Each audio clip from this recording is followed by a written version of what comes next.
Buenos días, ¿verdad? O tardes. Salmo capítulo 1, por favor, si quiere abrir su Biblia. Yo lo voy a leer para usted en la versión 60. Asumo que usan la NBI, así es que trate de seguirme con su Biblia abierta. Bienaventurado el varón que no anduvo en consejo de malos, ni estuvo en camino de pecadores, ni en silla de escarnecedores se ha sentado, sino que en la ley de Jehová está su delicia, y en su ley medita de día y de noche. Será como árbol plantado junto a corrientes de agua, que da su fruto a su tiempo, y su hoja no cae, y todo lo que hace prosperará. Gracias por el privilegio de compartir. Espero que sean estas 2 semanas de bendición. Voy a compartir el Salmo 1 en 2 partes. Y hoy quiero que hablemos de las 3 cosas que no deberíamos de hacer y que implican una verdadera felicidad en el Evangelio. La felicidad es, sin lugar a dudas, el tema que ha enloquecido a la humanidad. Si usted recuerda, al entrar la modernidad con la revolución industrial, el hombre creyó que al fin podría ser verdaderamente feliz. Se argumentó, el hombre ya no pasará interminables horas en el trabajo, la mujer ya no tendrá que pasar horas largas en la cocina porque habrá máquinas que harán que su vida sea más fácil. Cierto, el desarrollo en las ciencias y el arte ha sido descomunal. Ciertamente, la vida se facilitó.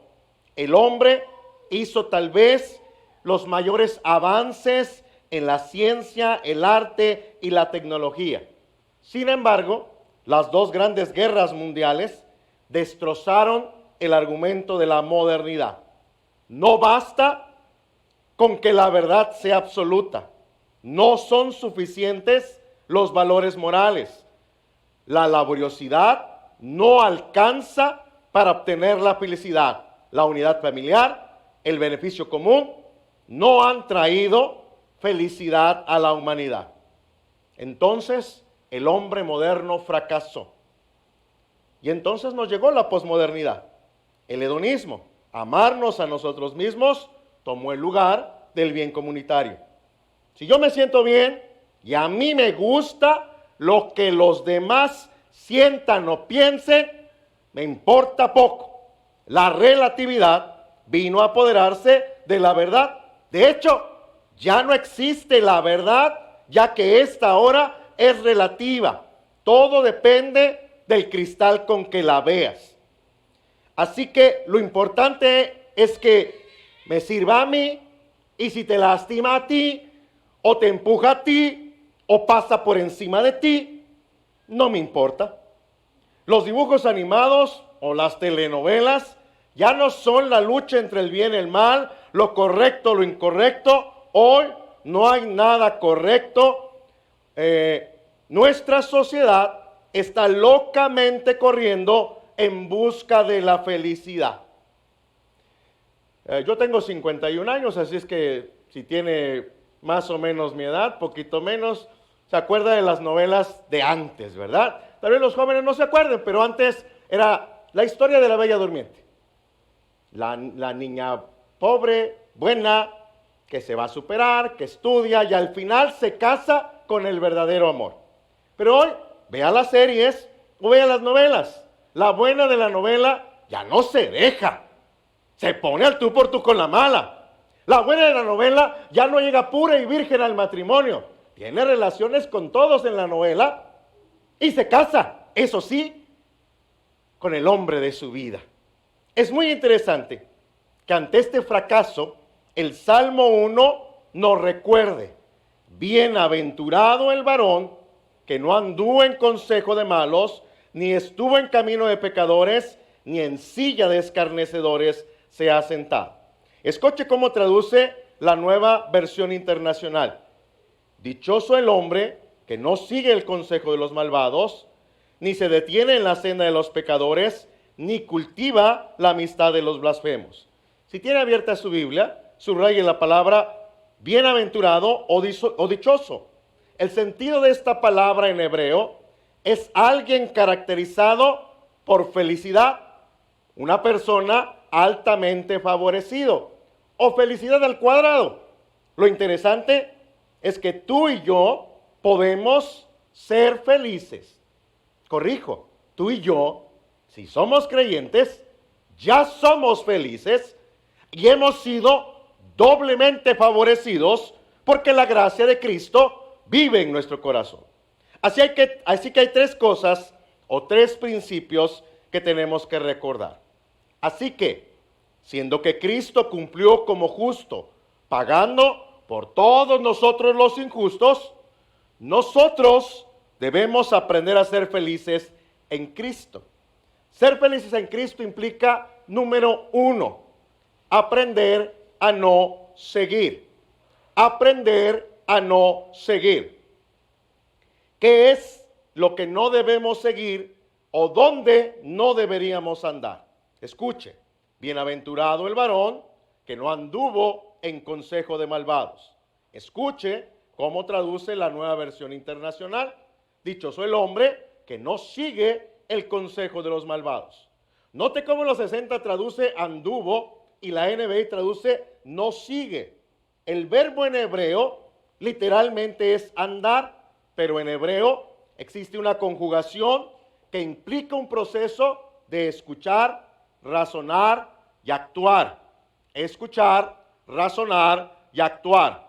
No anduvo en consejo de malos o no sigue el consejo de los malvados, indica un proceso de escuchar, razonar y actuar. Aprender a no seguir el consejo de los malvados no es posible solamente en tus destrezas o las mías, porque a veces el consejo de los malvados suena razonable, no suena tan mal. Pudiera ser que le damos una oportunidad. No seguir el consejo de los malvados solo es posible, según el salmista, para aquel que la ley de Jehová es su delicia y en su ley medita de día y de noche. Para el salmista, la única manera de no seguir el consejo de los malvados es aprender a seguir la ley de Dios. Eso implica que la lees, la memorizas, la meditas día y noche, convirtiéndose la palabra de Dios en tu delicia. Subraye, si tiene abierta su Biblia, la palabra delicia.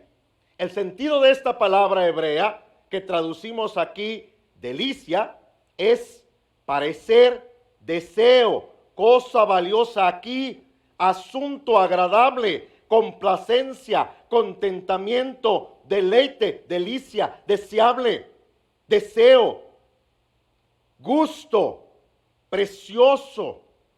Es decir, la palabra de Dios, su ley, sus mandamientos, se convierten en el anhelo más profundo de tu vida. Te levantas en la mañana y lo que anhelas profundamente, ¿qué es lo que anhelas profundamente? ¿Qué te levanta en la mañana? A mí me levanta el hambre. Sí, claro, yo me levanto con hambre todas las mañanas.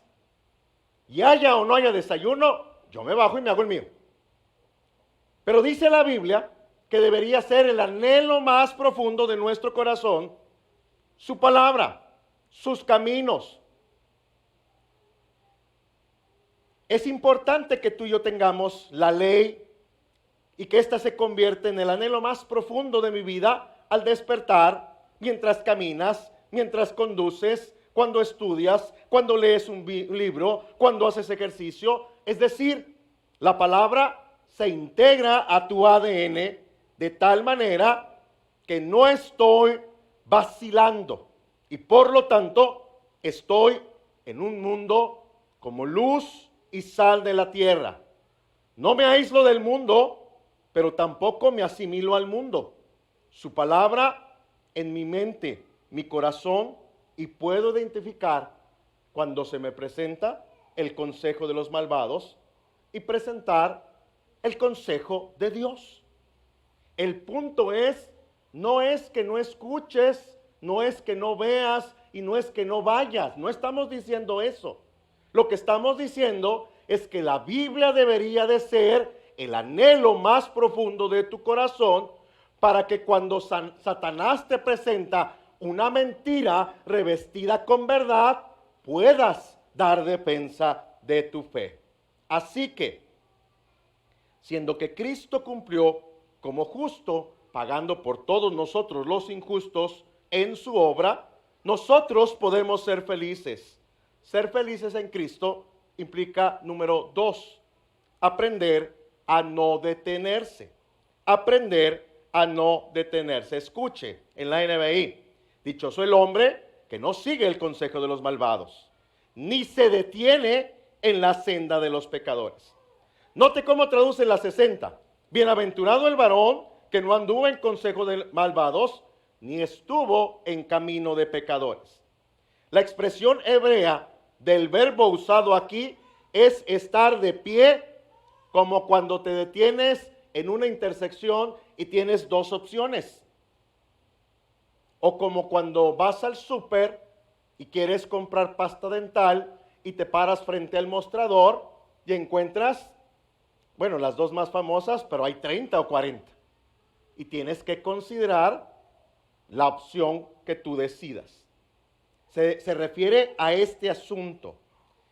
Y la NBI traduce, ni se detiene en la senda de los pecadores, implicando que si tu deleite es la ley de Dios, sabes lo que Dios quiere para ti, sabes en quién has creído, sabes qué es lo correcto y qué no lo es.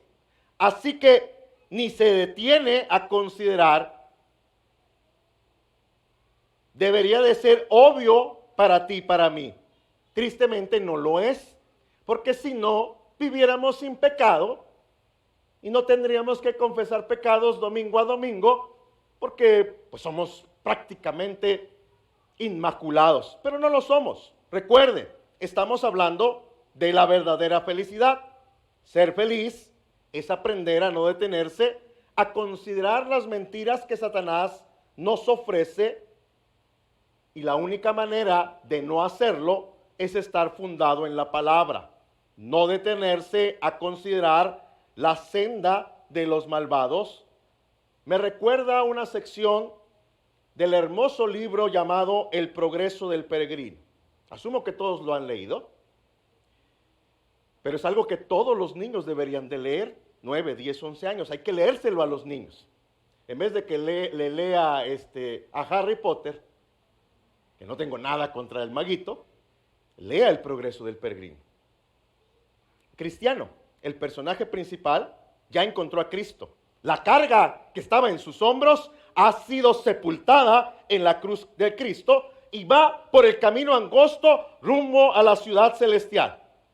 De pronto Cristiano se detiene porque el camino del Señor es un camino angosto, de tierra, lleno de piedras, sus pies están cansados y de pronto se encuentra un camino que parece paralelo, que parece que va en línea recta junto al camino verdadero. Cristiano se detiene a considerar, al parecer, ambos caminos van en paralelo. Cristiano decide pasarse al camino paralelo porque este está tapizado de un pasto verde, mullido y suave. Cuando puso sus pies sobre el pasto, Cristiano hizo esa expresión de, ¡ay, qué rico! Ahí lo estoy parafraseando, lo tiene que leer, ¿verdad?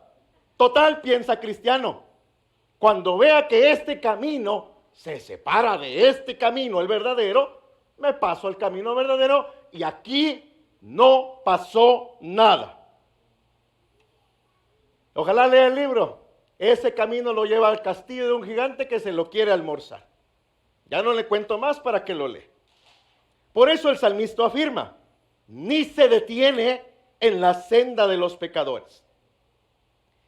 Quien no se detiene, afirma el salmista, será como árbol plantado junto a corrientes de agua, que da su fruto a su tiempo y su hoja no cae, y todo lo que hace prosperará.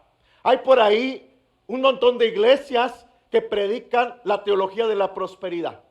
Pero vea lo que dice la palabra. ¿Quieres ser feliz y quieres ser próspero? Deleítate en la palabra. ¿Quieres ser feliz y quieres ser próspero? No te detengas en la senda de los malvados. Y entonces serás como árbol plantado junto a corrientes de agua, que da su fruto a su tiempo y su hoja no cae. Y todo lo que hace prosperará. Esa es una prosperidad en el Evangelio, producto de una conciencia apegada a la palabra de Dios. Así que, siendo que Cristo cumplió como justo, pagando por todos nosotros los injustos, nosotros en la obra de Cristo podemos ser felices. Ser felices en Cristo implica, número 3, aprender a no cultivar. Aprender a no cultivar. Escuche, dichoso el hombre que no sigue el consejo de los malvados, ni se detiene en la senda de los pecadores, ni cultiva la amistad de los blasfemos. Escuche cómo traduce la Reina Valera. Ni en silla de escarnecedores se ha sentado.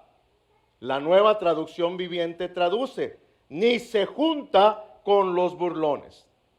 Muy interesante las diversas maneras en las que se traduce silla de escarnecedores.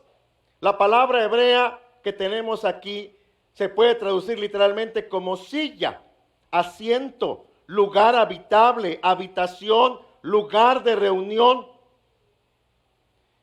Cuando yo era niño, vivimos en un pueblito como a 35 kilómetros de la capital de Tuxtla Gutiérrez, en el estado de Chiapas.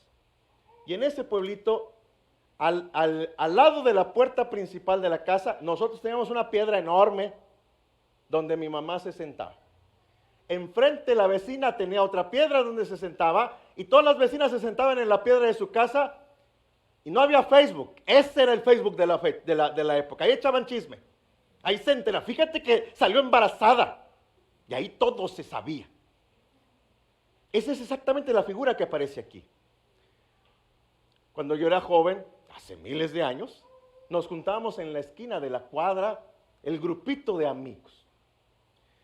Cuando vine aquí a Monterrey, aquí en la Náhuac, no sé si lo harán ahora, pero los muchachos subían a los carros y daban vueltas ahí en la Náhuac. Estaban echando el rol. ¿Okay? Tú sabes dónde se junta la gente. Ese es el punto. ¿Dónde se junta la gente? La palabra escarnecedores literalmente se traduce como burlón, mofador, charlatán, persona que desdeña o ridiculiza. El sentido de la frase silla de escarnecedores o de burlones es que se reúnen para conspirar, burlar, chismear en un lugar particular con el propósito de molestar a otros. Por eso la NBI traduce, ni cultiva la amistad de los blasfemos. Para el salmista, cultivar la amistad de los burlones. En cambio, los malvados, dice la Biblia, son como paja que arrebata el viento. Cultivar la amistad de los malvados es sentarse y burlarse juntamente con ellos de otras personas. Es decir, compartir los antivalores. Es aceptar como válido lo que presentan como argumento que va en contra de la palabra de Dios. Ahora, esto es importante. No estamos diciendo que no tenga amigos no cristianos. De hecho, debería de tener amigos no cristianos. Lo que no debes de compartir son sus valores. Lo que no debes de estar de acuerdo es que su vida, que esté en contra de la palabra de Dios, sea algo que tú digas, bueno, pues él puede hacer lo que él quiera. Y si él puede hacer lo que él quiera, pero tienes que compartir el evangelio.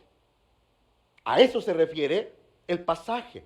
Es decir, que tú y yo aprendamos, porque esos son como paja arrasada por el viento. Es decir, sin fundamento, sin fortaleza.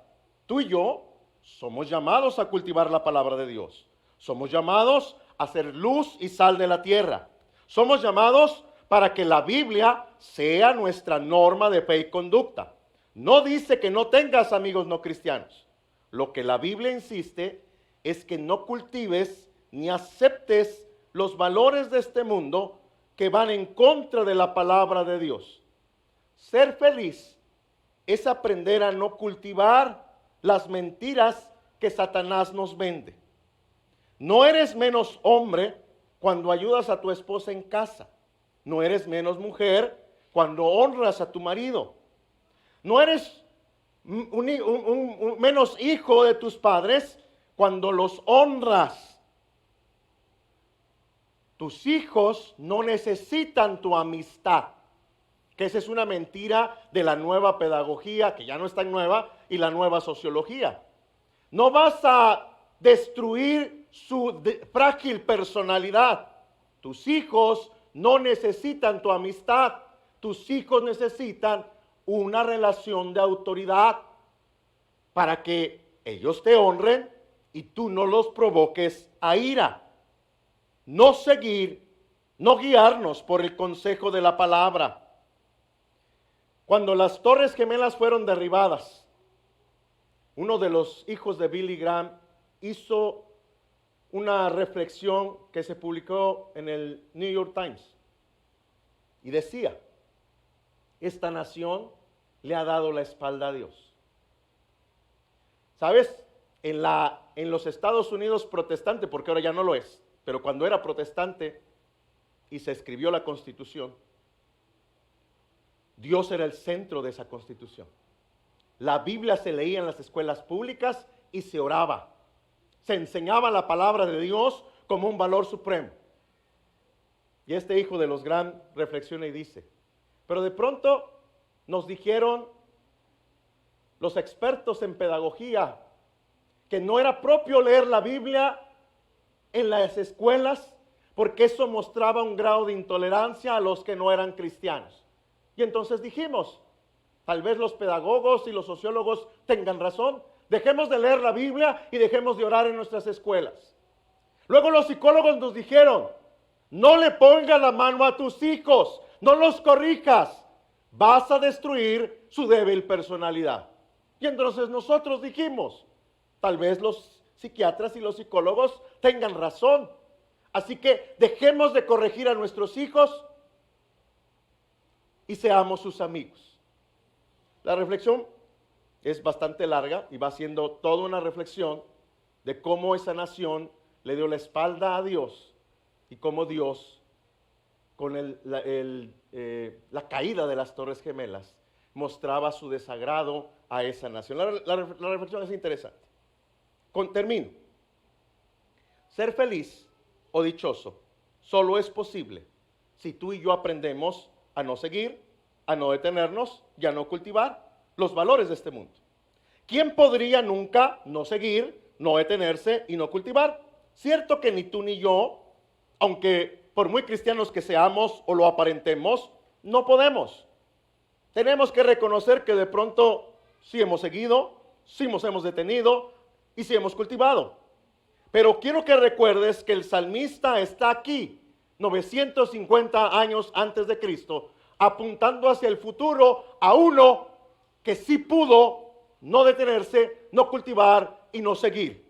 Hubo uno a quien David llama el bienaventurado, ese justo que vendría a cumplir todas las promesas que Dios había dado a su pueblo en el Antiguo Testamento.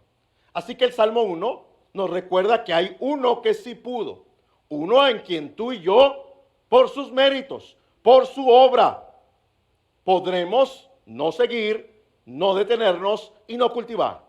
Es Cristo a quien el salmista apunta como el árbol plantado junto a corrientes de agua que da su fruto a su tiempo y su hoja no cae.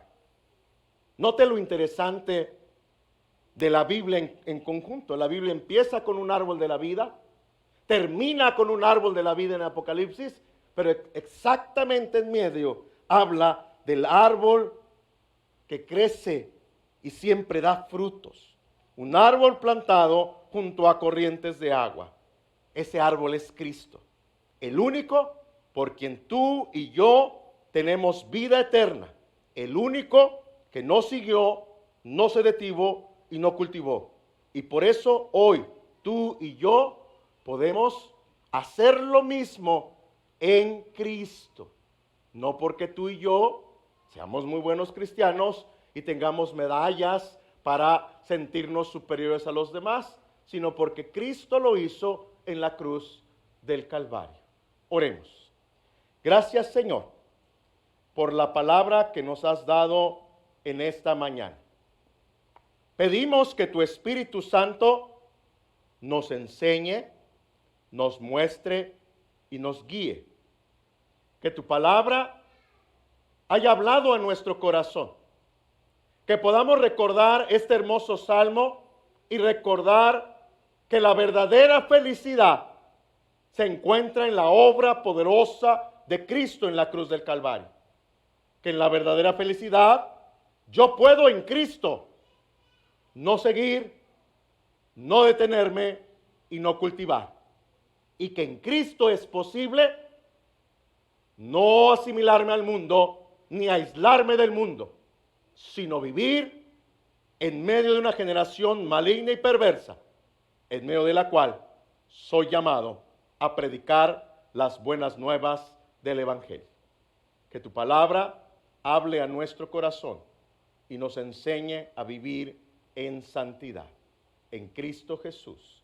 Amén y amén. Que el Señor les bendiga, que su palabra sea viva en su corazón.